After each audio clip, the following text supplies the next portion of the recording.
মহাভারতে যুধিষ্ঠির একটি খুব সুন্দর কথা বলেছেন।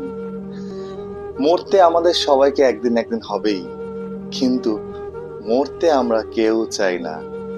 আমাদের বেঁচে থাকার জন্য, জীবন ধারণের জন্য চাল, ডাল, আলু, সবজি এগুলি দরকার, অত্যন্ত প্রয়োজনীয় জিনিস, যেটা ছাড়া আমরা বাঁচতেই পারবো না।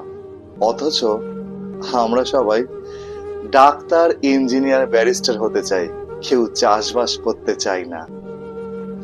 বেঁচে থাকার জন্য জলেরও খুব দরকার, অথচ জল আমরা অপচয় করি। বাড়িতে কুয়ো করি বা বৃষ্টির জল ধরে রাখি, সেটা কিন্তু আমরা আজ কেউই করি না। বেঁচে থাকার জন্য ছায়ার দরকার, নিঃশ্বাসের দরকার, আর তার জন্য প্রয়োজন গাছের। অথচ সেই গাছ আমরা সবাই কেটে ফেলে দিচ্ছি। মা, বোন সকলেরই দরকার, অথচ কন্যা সন্তান আমরা আজ কেউ চাই না।